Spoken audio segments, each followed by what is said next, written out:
ఇలాంటి మీరిగిన మా మీద ఇలాంటి చర్యలు తీసుకుంటే దాని ప్రతీకారం ఉంటదనేది ఇవాళ కేంద్ర ప్రభుత్వం, నరేంద్ర మోడీ ప్రభుత్వం, అదేవిధంగా రాహుల్ గాంధీ మద్దతు ఇచ్చిన అన్ని పార్టీలకు ఇదొక ఆలోచన కాదు.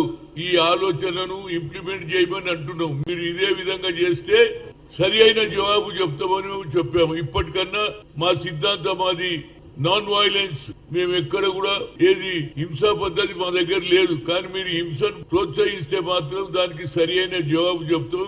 ఏదైనా మా భారతదేశ సైనికులకు అందరికీ నా హృదయపూర్వక ధన్యవాదాలు. సరిగ్గా చేసి ఎవరు ఇన్నోసెంట్ పీపుల్ మీద ఎవరికి ఏం చేయలేదు. ఉగ్రవాదులు ఎవడైతే చంపడానికి ఉన్న ప్రయత్నం చేసి 26 మందిని చంపిన ఆ ఉగ్రవాదుల మీదనే అటాక్ చేశారు. కాబట్టి ఇక ముందన్న ఆలోచన చేసి ఈ ఉగ్రవాదం విడనాడి మీ పాకిస్తాన్ లో అభివృద్ధి చేసుకోండి, డెవలప్ చేసుకోండి, ఉద్యోగాలు ఇవ్వండి.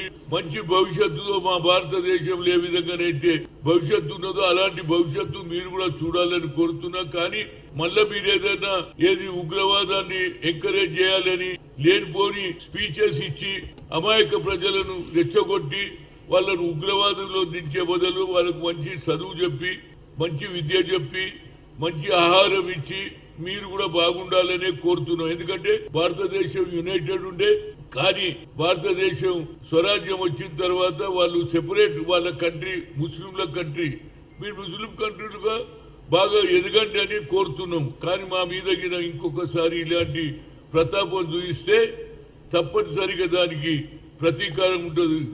అది ముఖ్యంగా జరిగిన సంఘటన మీద అందరూ యావత్ ప్రపంచంలో అందరూ కూడా దీన్ని తప్పని చెప్పారు. పాకిస్తాన్ కు మద్దతు కావాలని అన్ని దేశాలను అడిగితే ఎవరు మద్దతు ఇవ్వలేదంటే ఈ ప్రపంచంలో ఉన్న అన్ని దేశాలు కూడా ఈ ఉగ్రవాదాన్ని ఫినిష్ చేయాలనే ఆలోచన ఉన్నది. పాకిస్తాన్ చేసింది తప్పు అని నిరూపించింది కనుకనే వాళ్ళకి ఎవరు మద్దతు ఇవ్వలేరు, ఇక ముందు కూడా ఎవరు ఇయ్యరు. కనుక మీరు తప్పనిసరిగా ఉగ్రవాదాన్ని తగ్గించి పాకిస్తాన్ ను డెవలప్ చేసుకోమని కోరుతున్నాం. ఏదైనా ఇవాళ సరి అయిన నిర్ణయం అని ప్రతి పౌరుడు, ప్రతి స్త్రీ అంటున్నది.